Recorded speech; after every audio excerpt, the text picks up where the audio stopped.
Another idea I got from the Degrassi subreddit, but have you guys noticed the difference in the reactions between Claude's and Cam's suicides? Like, everyone seemed pissed when Claude killed himself at school, but then everyone was sad and blaming themselves when Cam did the same thing years later. What gives? Were people just meaner in the 90s? I think I have some ideas about that. Suicide is a hard concept to grasp or know how to react to, much less death itself.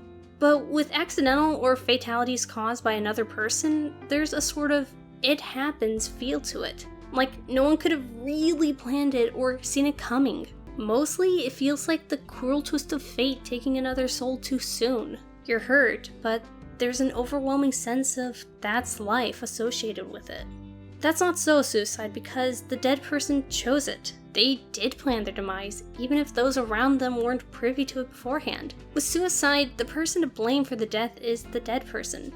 It wasn't life being life, it was their choice. And that's where the thought that suicide is selfish comes in. The thought is that because the dead person chose to die, they also chose to hurt those around them for solely personal benefit. It would seem that they were hurting and chose to remedy it by inflicting wounds on others. And because they could plan how, where, and when to die, they also must have known someone had to find them. That it wouldn't be a clean departure. How could they do this? To Snake and Eli, who found them by sheer dumb luck. To Caitlin and Maya, who they claim to love. How could they be so full of themselves to leave everyone else to pick up the pieces when they're gone? To clarify, that's not my actual feelings on suicide or even how suicide is. No one who attempts suicide wants to hurt others. More often than not, they think that their death is the only way to save people around them from suffering on top of ending their own. But what I described is an easy trap to fall into about the person who killed himself, just as Claude's classmates did. They felt that he did it in a public space to hurt the people connected to it, give the final middle finger to the students and staff at Degrassi, especially after being rejected by Caitlin and by Lucy and Bronco. It was the quickest why anyone could find.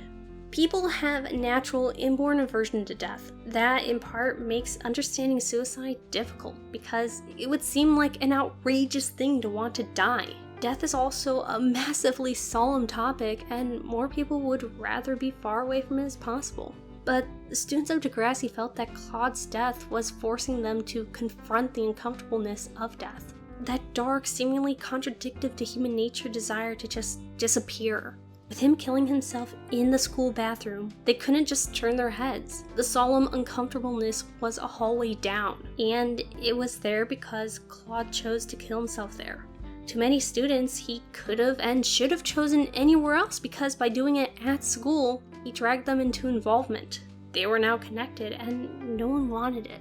All that I've said here could have been applied to Cam's suicide, but it wasn't. Only Maya seemed angered or outraged at Cam himself. With everyone else, the blame was pointed inwards, or there was an overwhelming wave of empathy for what must have led him to this point. Sure, Becky expressed that she thought Cam was being selfish by killing himself, but hers was a dissenting opinion. There was an Ask Reddit post that I think applies here. It was asking teachers what the biggest difference between students in the 90s and students in the late 2000s was, and someone responded with, in the 90s, kids were angry. In the 2000s, kids were sad.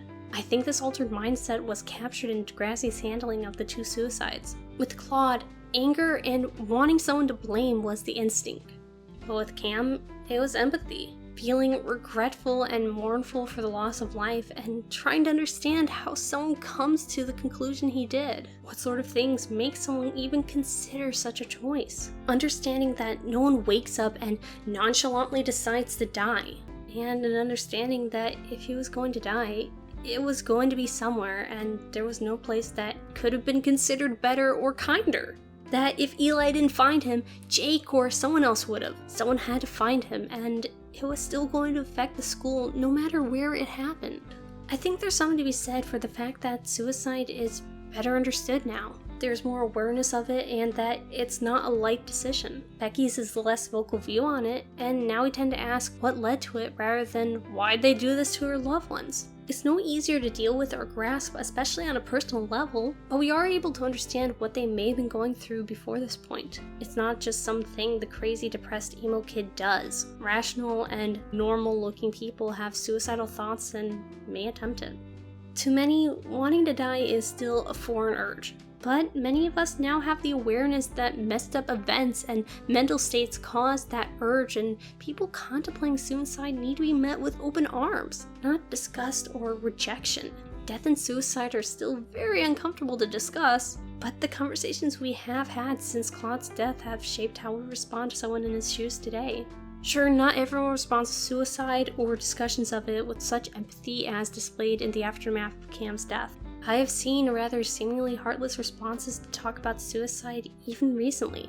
But it says something that we are even talking about this today, while it'd still be easier to just shrug it off as something unrelated to us. It says something that people will even watch and comment about this video outside of a health class mental health unit. Suicide is more complicated than we'd like to imagine, as are the myriad of reactions a person can have to it. And the only way to better understand it is to keep talking to each other, telling stories like those of Cam and Claude, and watching out for those exhibiting warning signs. Things like Suicide Prevention Awareness Week is one of many ways we are changing how we understand and react to such a tragedy. Maybe through keeping the conversation going, reactions to suicide and suicide attempts will alter again as it did in the 20 years between Claude and Cam's tales. I did not intend on making this video so close to Suicide Prevention Awareness Week, but it was a kinda happy accident. I feel like I should say something here as a sort of boost, pick-me-up, a hopeful message, or advice to give to someone who might be feeling suicidal.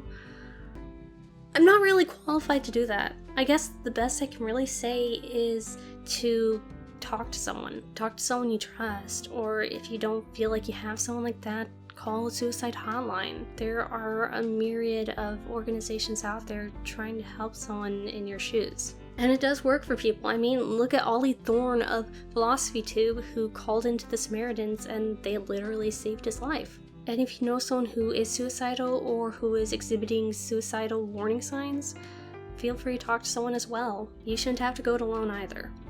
And now on to plugging my social media stuff. YouTube doesn't care about making sure you see my videos, so if you actually want to keep up with the stuff I make, check out this Discord in my link where you'll find a content stream of the things that I and my friends create, and you can also talk to me in my NotAVampyre Crypt channel. And as always, you can find me on Twitter at NotAVampyre. Thank you very much for consuming this video, and until next time.